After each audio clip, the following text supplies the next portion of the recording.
Hey, everybody. Welcome back. You may remember me from the previous LinkedIn Live sessions. My name is Aaron Smith. I am the director of the information consulting group at SmartTech 247. And today I have the great fortune to be speaking to one of my favorite speakers of all time.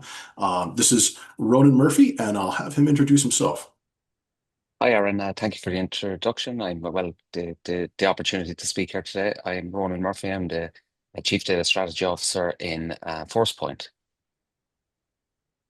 Thank you. So today we're talking about healthcare as a part of our short LinkedIn Live sessions across the holidays. Um, And it is far and away one of the more interesting industry verticals when it comes to cybersecurity as a whole. You get to see healthcare from a perspective that very few people in the world get to see healthcare organizations from. You get to see across multiple organizations at a very high level. And it's not something the vast majority of people get to see. From your perspective, where you're seeing healthcare organizations, what are some of the internal sort of emerging threats that you're seeing? Um, that aren't necessarily being addressed and aren't really being prepared for. Yeah, I look, Aaron, in Forcepoint, I think healthcare is probably one of our strongest verticals globally. We service healthcare organizations literally in every corner of the globe, and it is a very complex area. When you think of the kind of dichotomy of data that a healthcare organization handles, if you think about it, clinicians are touching data, consultants are touching data, patients are touching data, doctors are touching data, nurses are touching data, and all of a sudden you are seeing a big adoption of the kind of generative AI tools, co-pilots, dictation assistance, all within the healthcare arena. And much of, I would say, this usage is almost informal, or let's say unmonitored. And you see, what we see is that these industries now are kind of, realizing, look, we have a duty here around a lot of the PHI data, the gene data, the diagnostic image data, the care plans that we hold as organizations. And we better be careful how these document types are being ingested into the various types of AI applications across the organization. Um, so we see that as being kind of a big risk. And then obviously when you think about healthcare, like especially hospitals, they sit on literally decades of imaging, scanned documents, legacy healthcare documents, and this is typically on shared drives and SMB drives. Much of it is unclassified data. I would say in many cases, and really of no fault of the hospital, a lot of it is poorly governed. And what that means is that they're an ideal target for kind of ransomware operators, as we've well seen globally. And then I would say, finally, the big issue is that you are now starting to see automated attacks powered by AI, right?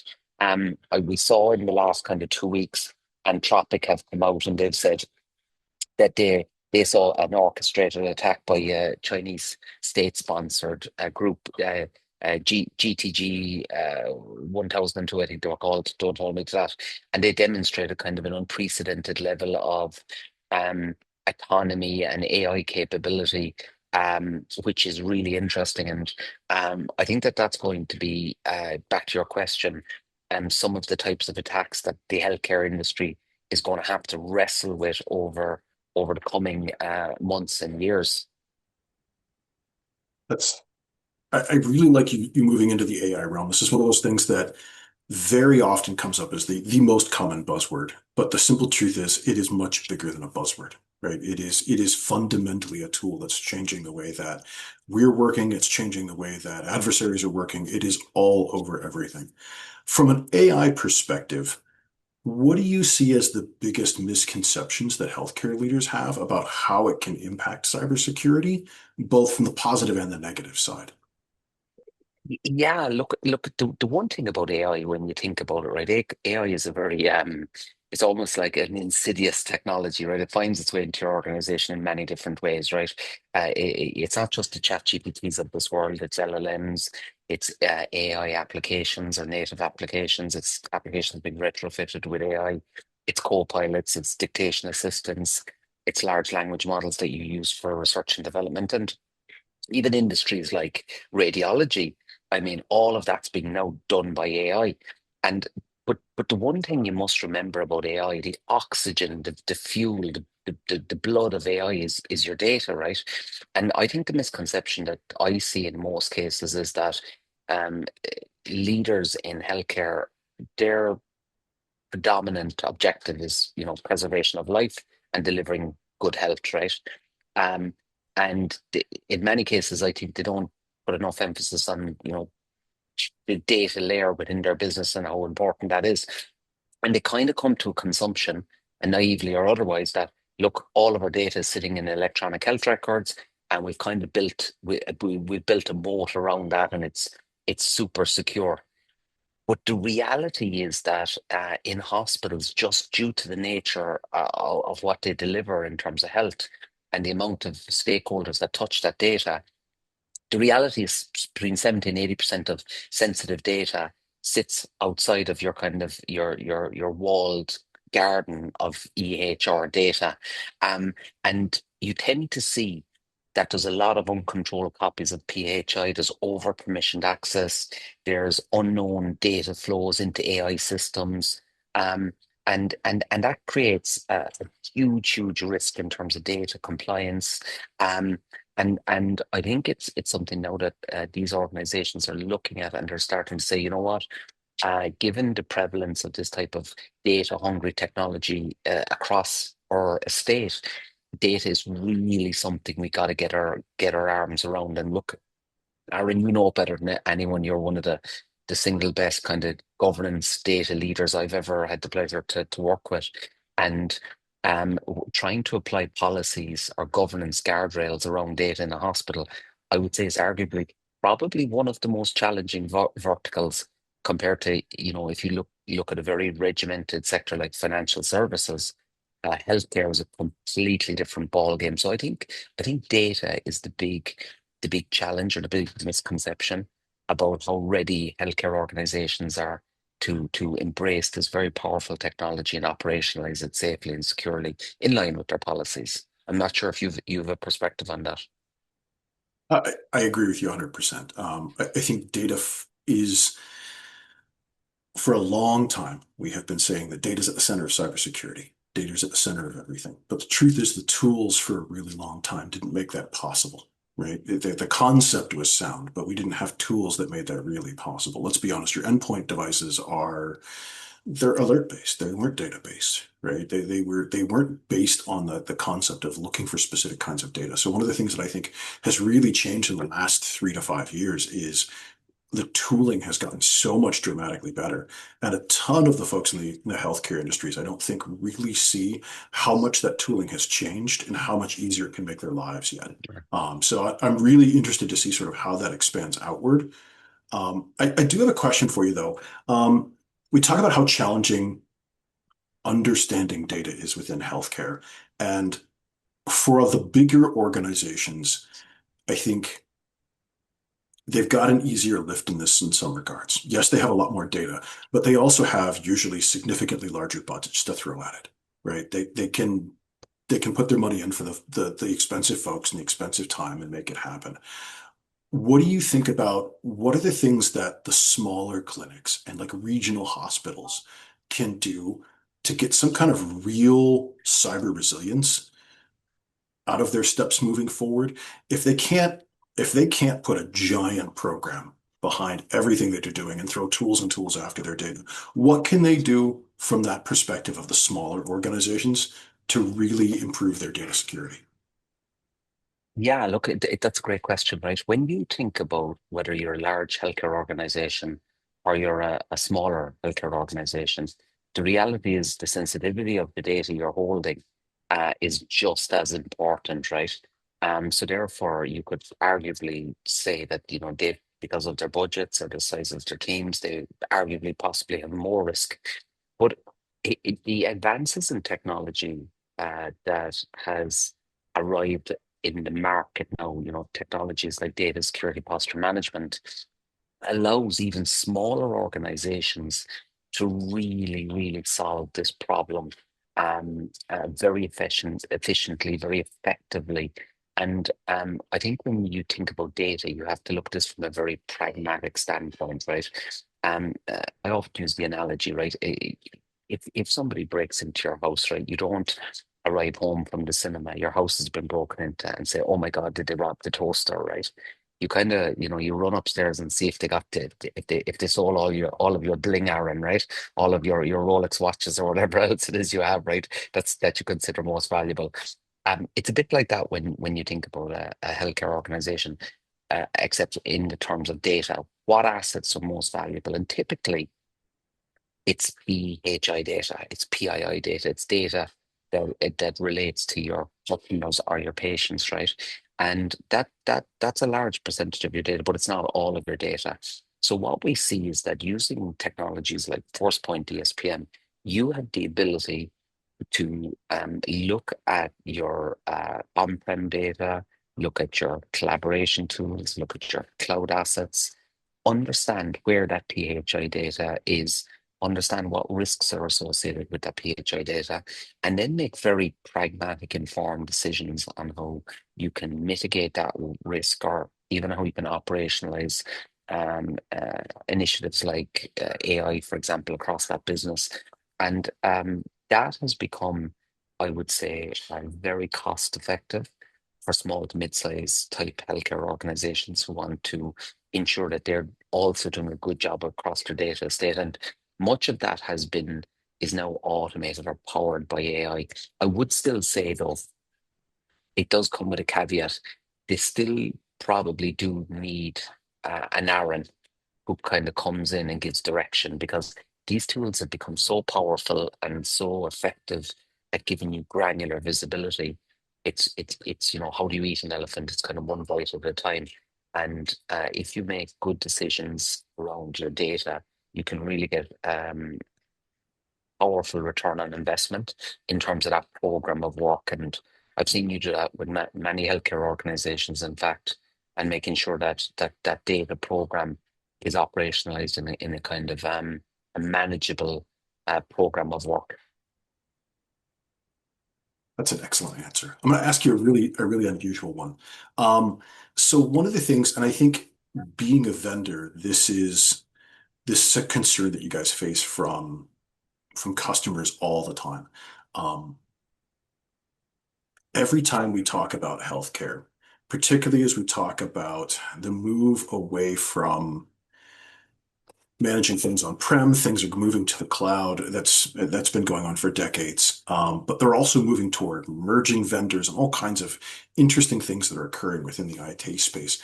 One of the big issues that's occurred within the IT space is the threat has now left the perimeter, and a chunk of that threat is owed by the supplier, right?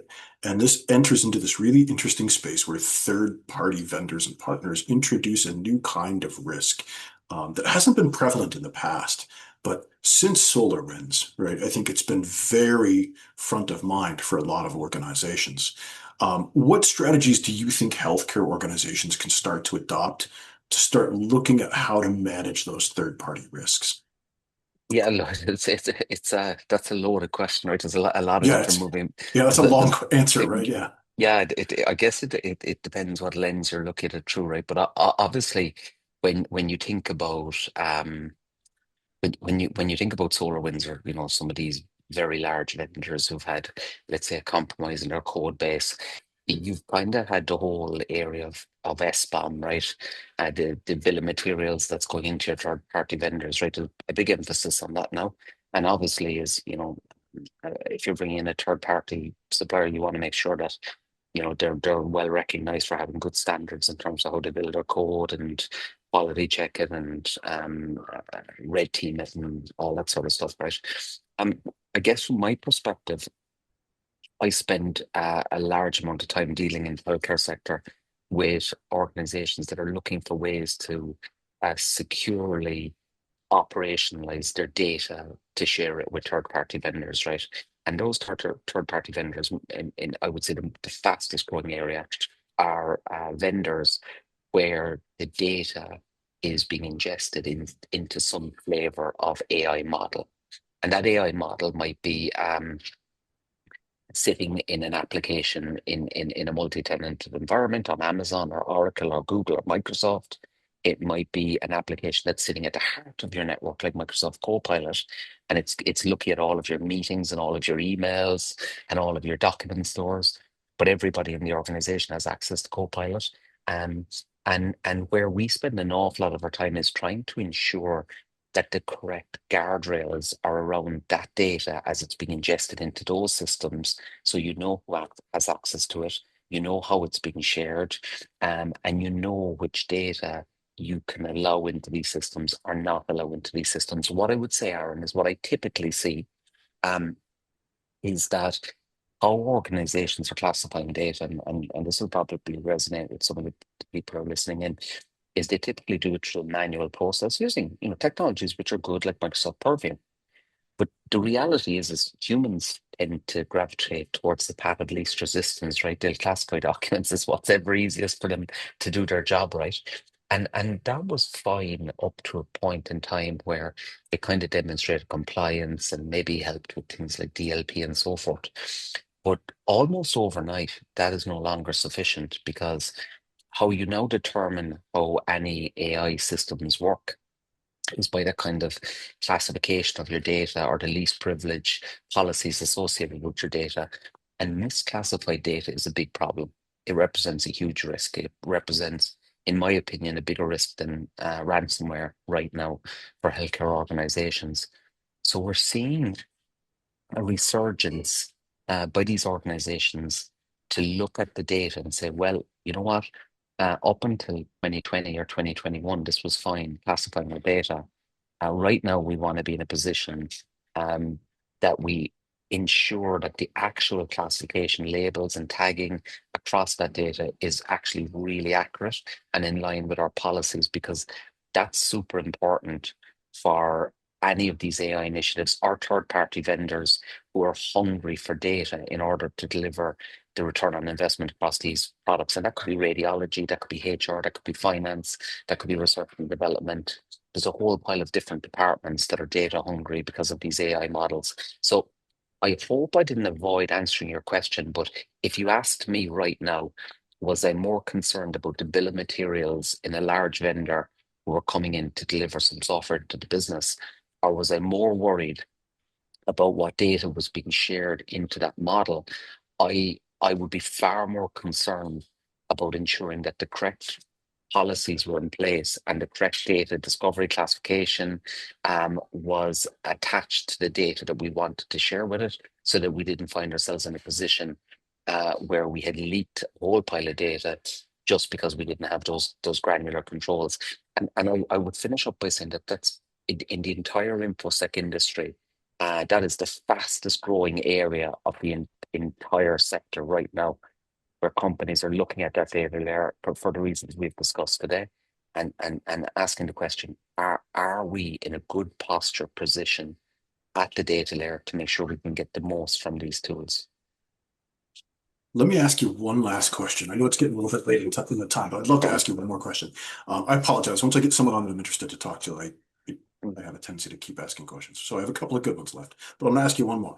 Um, you brought up a really great point that organizations, they live on data now, right? The blood of organizations, for the vast majority of them, honestly, is data. Even if they're producing something else, that data forms the center of their business in a lot of different ways. A lot of organizations in the last, I'll say, since the end of or the introduction of Web 2.0, so I don't know, the last 10 years or so, have been looking at ways to monetize their data, how to use their data to develop new forms of insight and awareness to themselves, or new ways to monetize it or do something with that data. But one of the things that's becoming interesting is now all of that has become clear that it is a risk, right? All of that data represents a kind of risk, right? And that has to be carefully observed. One of the things that I find is a challenge for a lot of organizations, particularly those with legacy data, and I think healthcare falls into this trap a lot, um, is there's very often not clean data. Very often, what they have is data that isn't even prepared for either of those tasks, whether it's to develop more insight out of it or to protect it properly. So, what would you say to healthcare organizations, large or small, as they start addressing the question of how clean is our data to make that jump? Look, you've hit the nail on the head, right? We said at the introduction to this session that healthcare organizations sit on vast quantities of data, and much of that data is legacy, much of it is duplication, much of it is redundant, obsolete, and trivial, or what we refer to as rot. Much of that data is crucial for research and development. And then much of that data is data that they no longer need to keep, right? What I would typically say is that the healthcare organization has a set of policies that dictate how they should handle that data, how they should store that data, what data they should keep, what data they should delete. And then also there's macro mandates that dictate how they should handle and process and store that and secure that data, like HIPAA and even things like GDPR and so forth.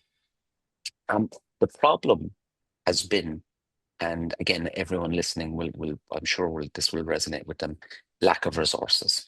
I've never, ever in my life dealt with any healthcare organization who is not overstretched, overworked, and under-resourced.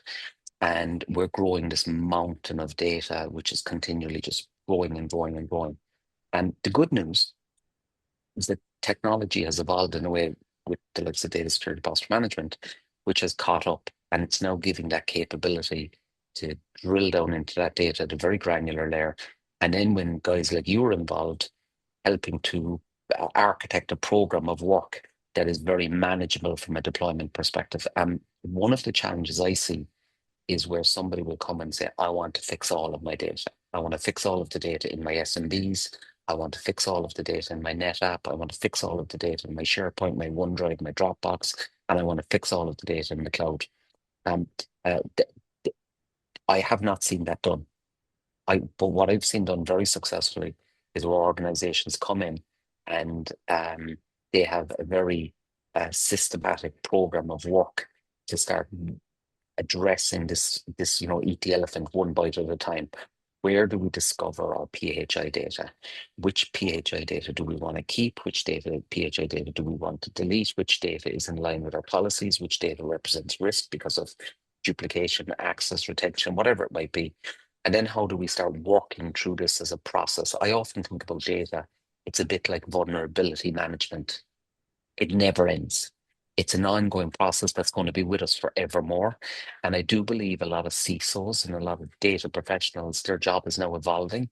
They're actually creating a new category where a big part of their remit is going to be the AI readiness of their data across the organization. And that will traverse every stakeholder in the business and in healthcare, radiology, research and development, the clinicians, absolutely everybody. And that's an area that's growing at an absolutely exponential rate. Fantastic answer. Thank you so much. I I would love to keep talking because I can talk to you for hours, but I think that's all the time that we have left for today. So thank you very much for joining us and happy holidays to everybody. Thank you. Thank you, Aaron. Happy Thanksgiving.